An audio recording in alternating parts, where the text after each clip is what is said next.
So it's been almost a month since Mamta Kafle, a 28-year-old mother from Manassas Park, was last seen. She was actually last seen by her co-workers at a nearby hospital. We're told she is a pediatric nurse. And since her disappearance, there's just been so many questions, Lili, surrounding, who last saw her? Was it her husband? Was it her co-workers? When was the exact date? And I just feel like this would be a good opportunity to kind of talk to our viewers and also hash through things ourselves. Yeah, exactly. And we know you at home probably have a ton of questions. There's still so much to be seen.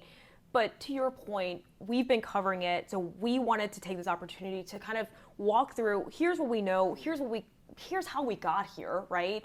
And frankly, here's what we still don't know, right? So let's dive into it. I know you've been covering this a few more days more than I have. So let's start with you and dive into, when were you first assigned this?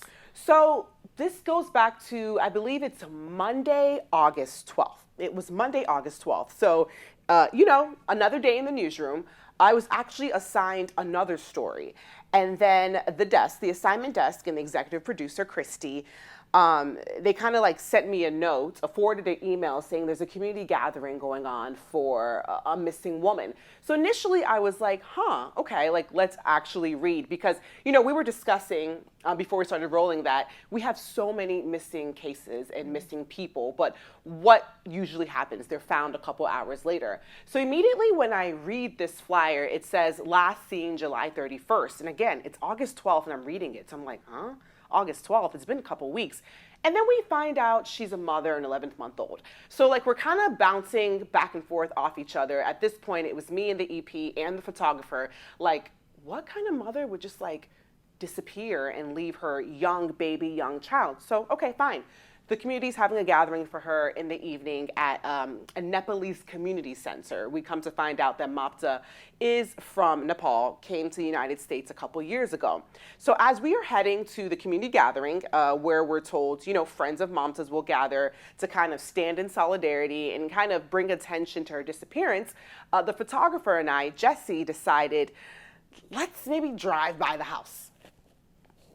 Let's just see what happens, right? And that's normally what we do. We do door knocks. We go to neighborhoods and we knock on people's doors. So we got the address from the assignment desk and we go to this community in Manassas Park. When we get there, there were already neighbors outside. So we spoke to one neighbor who's just like, I heard about it. I saw the flyer as well on our community page that, my next door neighbor is missing. She was like, I see her every now and then with the baby pushing the stroller, but very quiet but pleasant, always says hi. And we're like, who's home? Where's the husband? And they're like, the husband should be home. His car is usually in the garage, but he's home. So my photographer and I, Jesse, he goes to his car, pulls out his camera, starts rolling, because we don't know what we're going to get when we go up to the door. We knock on the door.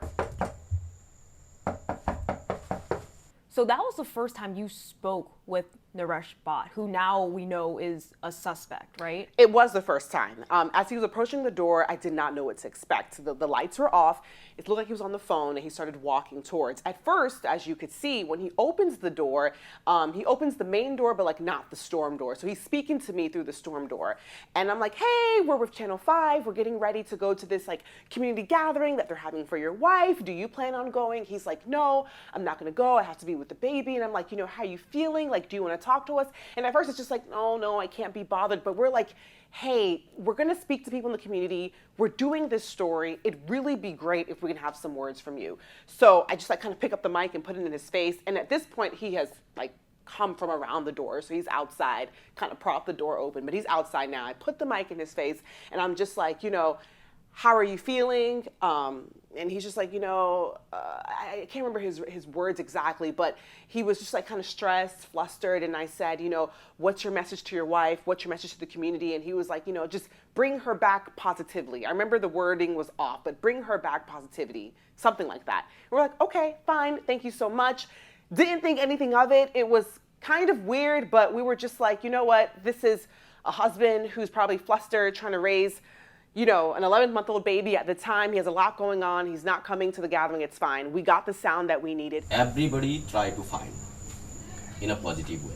We headed to the gathering. We met up with dozens of people. A lot of them were from the Nepalese community, but there were also some nurses that she worked with. She's had several jobs at different hospitals in the area, so not everyone worked at her current job at the time. Everyone spoke, said nice things, and the husband, Naresh, actually video called in, and kind of just pled with the community, like, anyone who knows where she is, she should come back safely. We did our story, and that was it. Do I feel like it was a one and done? No. I figured we would follow up on it again. So we just kind of left it as it was. So that was night one. That was the night one. That was Monday, August 12th. Okay. So we cover it again Tuesday, August 13th. We noticed that there was a lot of attention on it, right? That community turnout was pretty huge it was dozens. I don't want to say 100, but it was very close to 100. So our follow-up the next day was, we noticed there was a GoFundMe page created. So we're like, let's get in touch with the woman who created the GoFundMe page. We find out that this is a friend of Mamta's. Her name is Nadia Navarro. And they actually lived together. They were roommates at a point, not at this home in Manassas Park, somewhere else in an apartment complex, when we're told Naresh was deployed. We're learning that he was in the army or he was a reservist, but when he was away, Mamta stayed with Nadia, or they kind of lived together. So we spoke with Nadia, and Nadia was like, obviously she's pleading with the community. She has created this GoFundMe. She's printing out these flyers, putting it all over the community, just asking police, Manassas Park police, to do more, and just trying to bring attention on her missing friend who has this 11-month-old baby. So we spoke with her. Interview, it was very moving. She was obviously emotional, but she started to question the timeline. Police said she was last seen July 31st, according to the flyer they put out. Nadia was like, she had a missed call from Mamta a couple days before, so I believe it was the 28th or 29th, don't quote me, but a couple days before police said she went missing. So I believe our interview was heavily on this timeline. What's going on? When did she go missing? When was she really last seen? And I believe on that day, on Tuesday, is when Manassas Park Police shared with us at Fox 5 that they did conduct a welfare check on August 2nd when they spoke with Naresh. And he basically, they didn't tell me exactly what was said, but clearly he gave them some kind of information where they thought, okay, everything was fine. They left. I asked police what happened during the welfare check. They said it's under investigation, or it's part of their investigation, so they can't share it with me. So that was our second time covering it. This is Tuesday, August 13th. And I know the next day, like I said, it keeps getting bigger. The community attention keeps getting bigger. And I believe that's when you went and covered it Wednesday afternoon. I think they were doing something at the police department. Yeah, so on the 14th, that Wednesday, this is the first time I covered it at all since you picked it up, right? So the 14th, we were told at 3 p.m. there was going to be some sort of community gathering. Started my day at 9:30, really hit the door around 10:30, 11 or so. At this point, I got in touch with a man named Adrian, who you met already.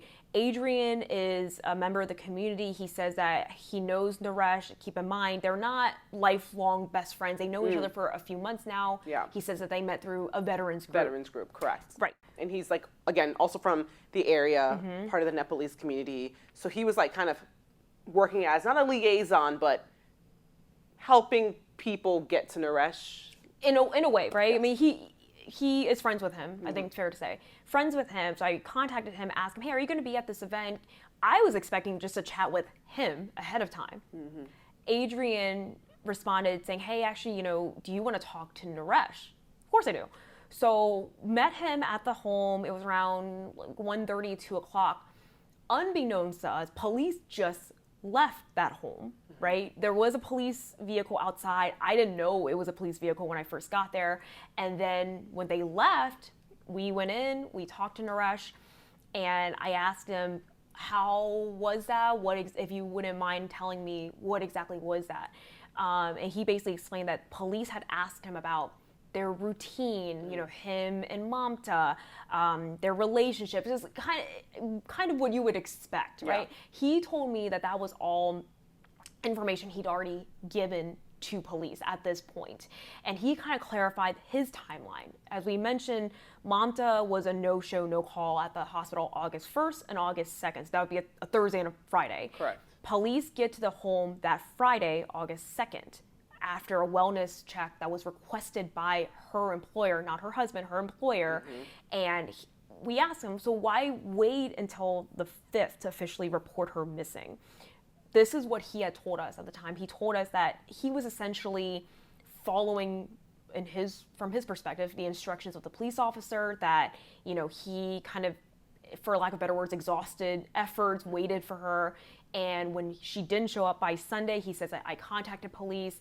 Monday's when they responded, and that's when I officially reported her missing. And I don't want to cut you off, but I think it's important to note, because we discussed this, and it just came back to me, when we interviewed, door knocked, and we asked him, when did you report to people? Remember there was that miscommunication? He at first said he called police on Friday. So that was like the first, we were confused about that, yes. So initially, and we have him on tape saying he called police on that Friday, right? And he told us that police took some time, and then they finally got back to him on August 5th, which I believe was a Monday. That's a Monday. So I remember before you went into your interview with him, that's when I was like, ask him again, when did he call police, or who asked police to come to the house? Because again, it looked like to us that he called police, or he said he called police, and they didn't do anything till days later. And the way that he explained it to us was, he's like, well, no, I talked to police. Because he did say before the interview started,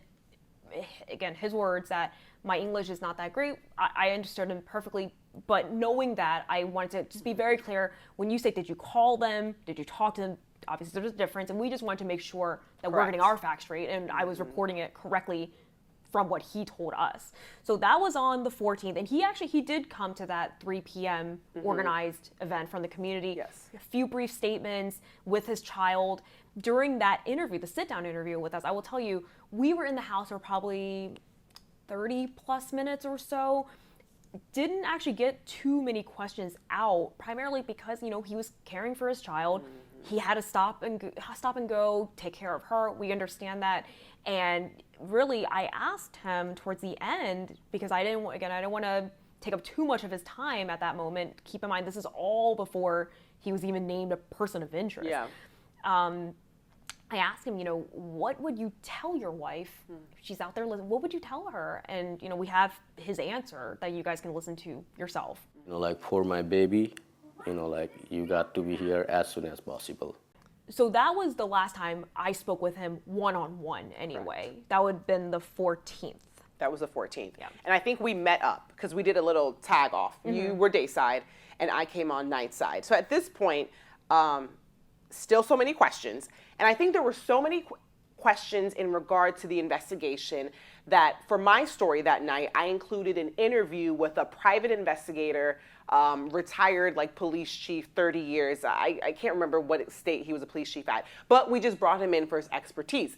And we asked him questions like, hey, Chief, in these kind of situations, how long does it take for an investigation? Why aren't we seeing enough movement from police? And, as former law enforcement and someone who currently works on missing persons case, he was like, it could be a lot of different things. But he was like, in my experience, police are working behind the scenes. So you just kind of have to be patient. It could be a lot of things, but I want you to know that they are working behind the scenes and they haven't forgotten about Mamta.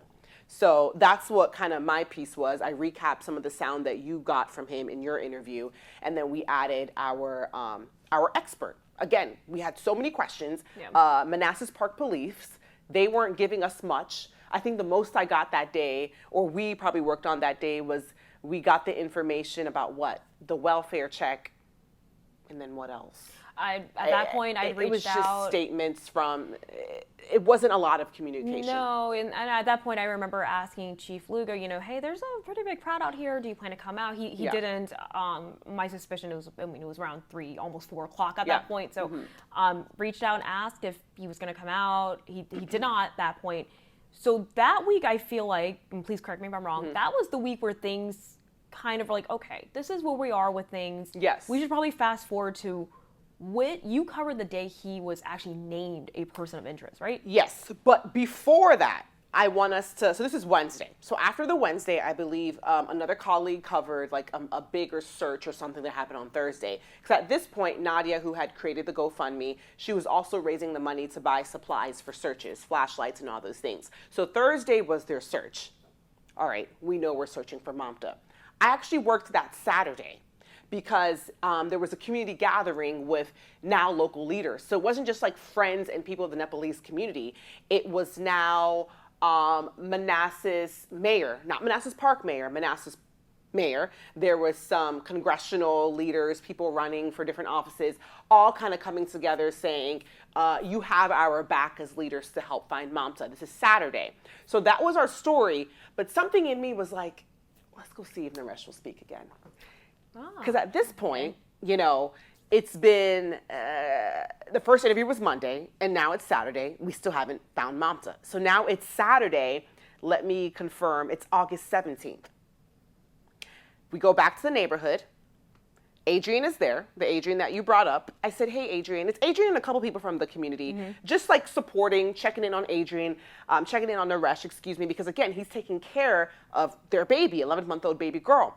So I'm like, will he talk? Like, how's he doing? He's like, you know, he needs resources, he needs help, he needs financial support, he needs emotional support. He just made Naresh to be someone who was at wit's end. Like he was really struggling because his wife was gone. So, you know, again, we go up to the house. At this point, we didn't have to knock.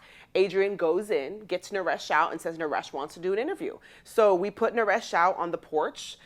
He has the baby in hands. I'm still talking to him. How you feeling? Same kind of sentiments, but this time he's like, I'm really struggling. He talked about his finances. He's holding the baby and he says, you know, baby Nima needs you. I need you. Please come back home. Like that was his plea. So at this point, we're like, wow, this husband needs his wife back home. Having to deal with this baby alone, take care of this baby, it's a lot for him. So our story that night on Saturday was another plea from Mamta's husband. I need my wife back. She need her mom back. We need our family back as a normal. So that is what? Saturday. Saturday, yeah. So now we're moving into Last week. So now we're coming to Wednesday. So I think Monday we were just kind of like just updating viewers, but no one actually did a story. I didn't cover it Monday. You didn't cover Monday. I didn't cover Tuesday. It was Wednesday, August 21st. I got a tip from a neighbor saying, hey, Nana, I think you guys need to get out here. There's caution tape and a huge police presence next door. And of course we're like, huh? Like what? So they just send us out the door. They had the neighborhood blocked off. Like, so they live in a cul-de-sac. The main street was blocked off. So we had to go through like someone's backyard. And like she said it, caution tape, helicopter. Granted, it may have been a news helicopter, but it was just so loud. You had Prince William County Police crime scene van. And it's important to note that this is Manassas Park. They have their own police department, but they had called assistance from Prince William County. You had so many unmarked cars, marked cars, they were going in and out of this home. And then we were able to confirm from Manassas Park Police Chief Lugo that yes, they were serving an active search warrant. All the news crews were there. We're all just trying to figure out what is going on. Where is Naresh? Our EP calls and says, because she's looking at the chopper video, because she has a better view of it. I can't see it. And she's like, it looks like Naresh and the baby, or there's some kind of activity going on the back porch. They've kind of put up a tent. There's a lot of activity happening in the back there. Police are going in and out of the house. They're starting to block off some windows so we can't see in it. And we're like, what did they find? What did they find inside? We're out there all night. We're calling police. At this point, every single station is out there. Like, what is happening? This is Wednesday night. There's an active search warrant going on. All you know is we're standing there, 8:45. Hey guys, press conference at the police department, 9:30. We're like, 9:30? Like, okay. We all race to the police department. And usually press conferences is just media. No. You had like 150 people in the community out there as well. they want answers. It's not just us at this point. They want to know what is going on. You have that crazy scene going on at the house. So people are assuming, like, you found her. Is it him? Is he arrested? Like, what's going on? Chief Lugo comes out for the press conference and basically says little to nothing in his statement, and then leaves the podium, and you can see him leaving the podium, and the reporters call him back. We're like, excuse me, you said nothing. All you said is that this is an active investigation. We need more. At this point, we've been on it for over a week now. You have to say more. I forgot who asked the question, but something about, are you guys speaking with Naresh Bhatt? Chief Lugo goes, he's a person of interest, and tries to walk away. We're like, huh? The husband's a person of interest? This is the first we're hearing of this. And he basically says, like, I thought everyone knew that. Excuse me. No one knew he was a person of interest. People in the community may have had their own theories, but up until then, you can't go out and report that. We don't. So we're like caught off guard. And then he says, no, the husband is not cooperating. We're like, oh, what? And then he just walks off. That was it. Livid. The community is livid. They're up in arms. I was just about to ask. You were there firsthand. What was there? You think you said it best yourself just now? It was just tears. People were like almost chasing him into the police department. Like, hold up, that's not enough. People basically said this is BS. So he's a person of interest, now what? So now at this point, people are thinking about the safety of the little girl. If you're calling this person a person of interest, like what happens to the little girl? Is she safe in the home? So that's Wednesday. Fast forward now to less than 24 hours, Thursday morning. Now, this is where I come back into work. We're heading down to Manassas. Our bosses are calling and asking, and you think you were texting me at the same time. I'm getting calls from the desk, the morning EPs, and our boss.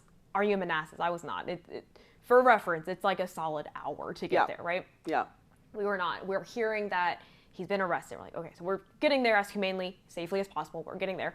But we get there, same thing, parts of the neighborhood are blocked off, and we eventually make our way with the permission of police to get to near the house. At this point, still taped off, and the Commonwealth attorney for Prince William County comes out with the chief, basically says... This is Amy Ashworth? Yes. Okay. So this is the August 22nd, so that Thursday.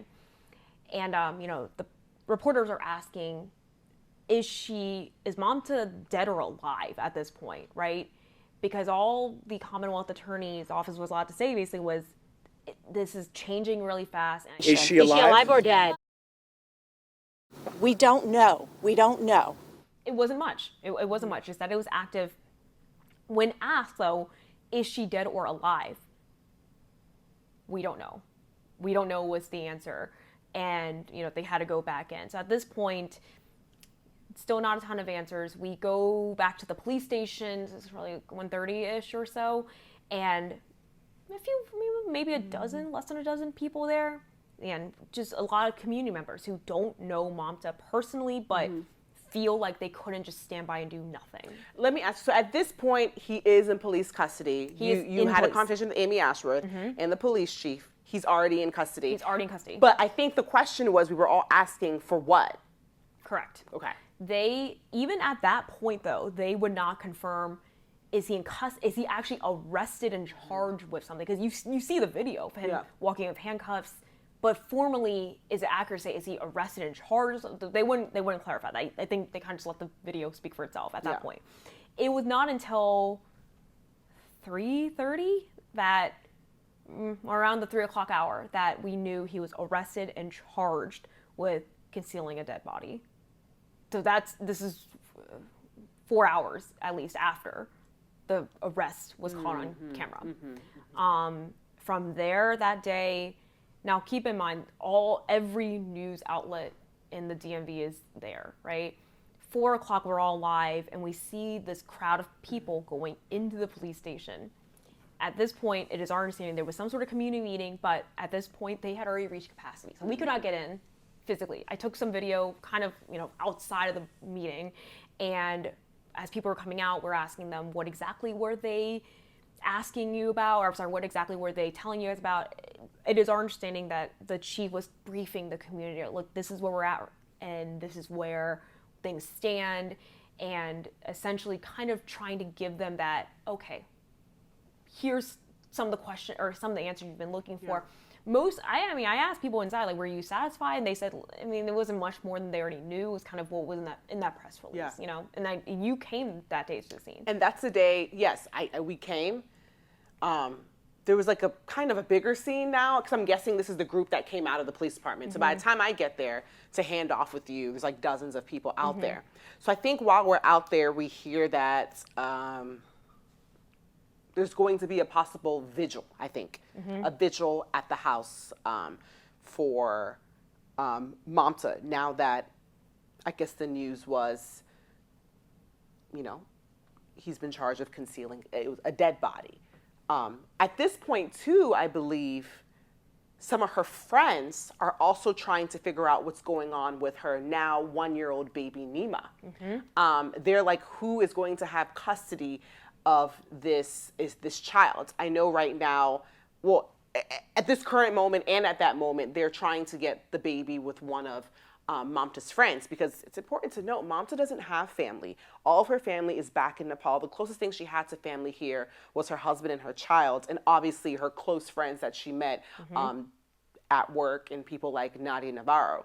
So we end up going back to the neighborhood. There's still a presence there, not police presence. Maybe like one patrol car was there, but now it's just, this has become the location for the makeshift memorial. People are coming, people are putting flowers out. You have the news crews there. You have people who knew her, people who didn't know her, saying kind words, praying. It just kept growing and growing. Now it's about like 100 people standing in a cul-de-sac. All the emotions, as you could imagine, just trying to find some closure, trying to say, you know, figure out, one, what happened to her. You know, so people are like, they're happy some kind of justice, at least an arrest has been made. But for a lot of people, they're like, no. Again, the charge is just what? Concealment. So after that, the vigil happened, and that was Thursday, and now he's expected in court Friday. Now, keep in mind, I was not in court Friday. Stephanie Ramirez, our morning colleague, was in it. She briefed me on what happened, and from what it sounds like, a lot of the details that came out in that hearing were repeated today today would be the 26th. During the bond hearings. I can save a little bit of that, but essentially Friday the 23rd was his first appearance in court, where we kind of got a better feel for what exactly do prosecutors allegedly have on him at this point. But again, a lot of that was repeated in the bond hearing today. When did we find out about the evidence, the tub and the blood? That was Friday. That was Friday, and that was repeated during the bond hearing 26th today. 26th. Also, for timelines, I think a date that came out that's important is on those court documents that Stephanie got. It was revealed to us that the incident, her murder, potentially occurred, on or around the 30th. And that is where I think it's a good place to kind of pick up. So according to the court documents and keep in mind, the court documents right now, it's not much, right? It's only like a page or two. The court documents spell out that detectives or investigators believe that Bhatt murdered his wife. Those are their words, murdered his wife on or about July 30th.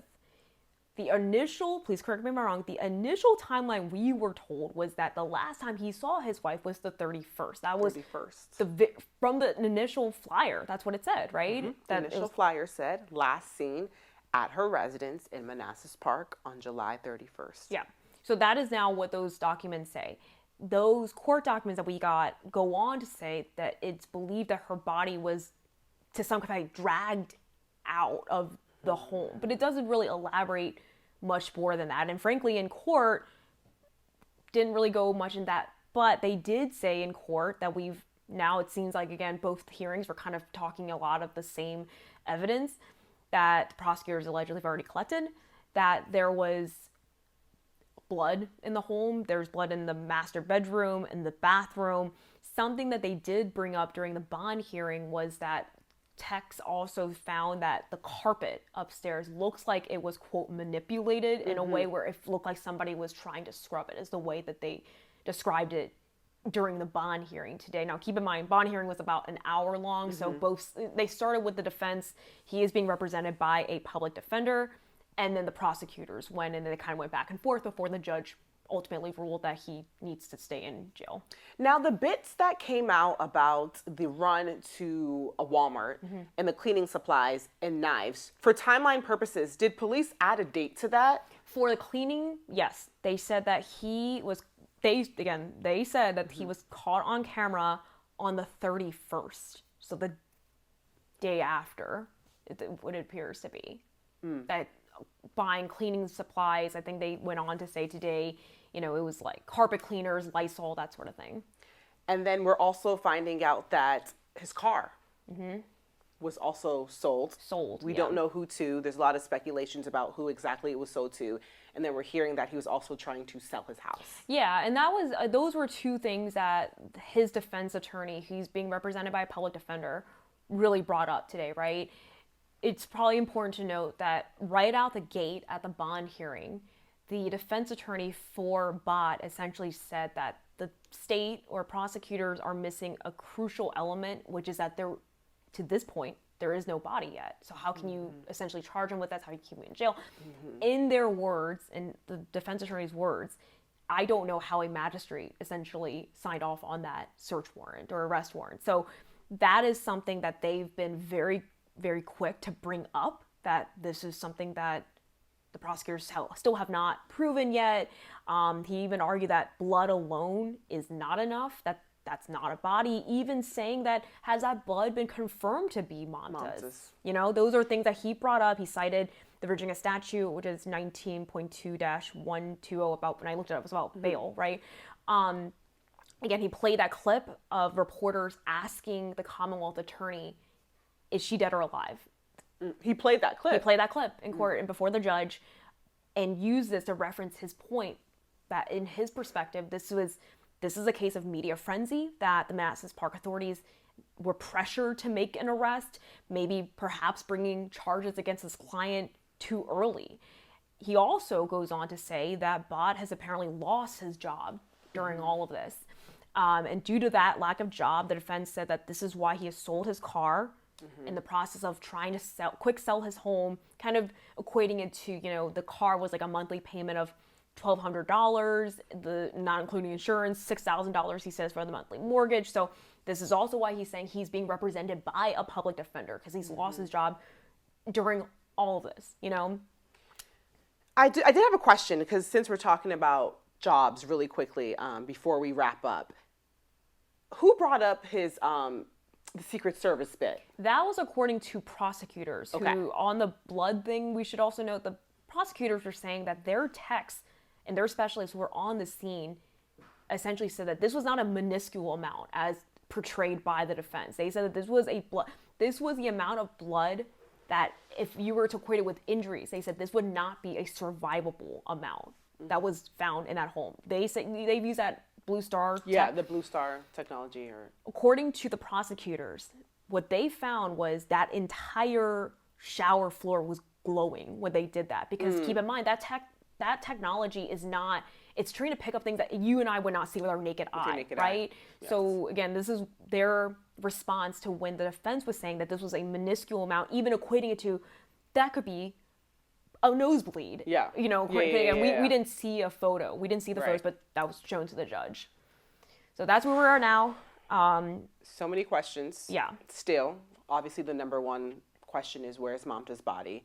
But I think when we talk it through, like from beginning to now, it's a little bit like clear. A little bit, hopefully, and again, it's a lot of information. I'm not going to sit here and be like, I understand this in one go, but that's our job, right? It's to explain that this is what we know up until this point, and I can only do my best to explain this is what down the middle was explained in court. This was the argument, this was the response, this was the decision. There's a lot of questions, but for me, one of the biggest questions right now, it's too late, but when officers went to the house on August 2nd, according to Manassas Park Police, and they conducted this welfare check, what happened? Yeah. Well, I mean, and that's all stuff that we'll hopefully hear in court if they can provide context as far as what was asked. Because we also know in court, and this is according to prosecutors, that when he was asked about where Mamta is, he allegedly told investigators she's visiting family in New York or Texas, when in reality, it's been revealed in court already that she has no biological family. No, Her family's back in Nepal. Yeah, she has no biological family here in the U.S. Now, today, again, they clarified that, well, she has someone who's like a sister. Okay, sure. So that is what they said, that he's told investigators, that, again, according to prosecutors, that his story and his facts may have been a little inconsistent at times. So those are all things they've brought up in court, even going back to April, of what he was allegedly looking up on his laptop or his computer, that, what happens to debt after your spouse passes away, right? Or, and these are all things are now just kind of coming to the surface of, now that we're in court, now that things are put on the record, that we couldn't have gotten before this point. So, of course, a lot more will come out, and we'll continue to stay on it. But I think it's good that we were able to spend this time to kind of clarify, to the best of our ability, this timeline that's still so complex. It could change. Dates could change, because we saw Manassas Park police, took back one of the dates. Now they're saying July 27th or July 29th is the last time she was seen at work now by one of her colleagues.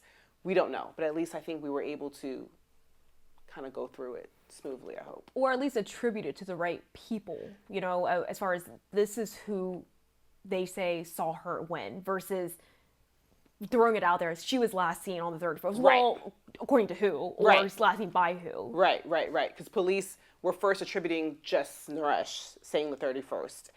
And then now they're saying last seen on a couple days prior by her colleagues. Yeah.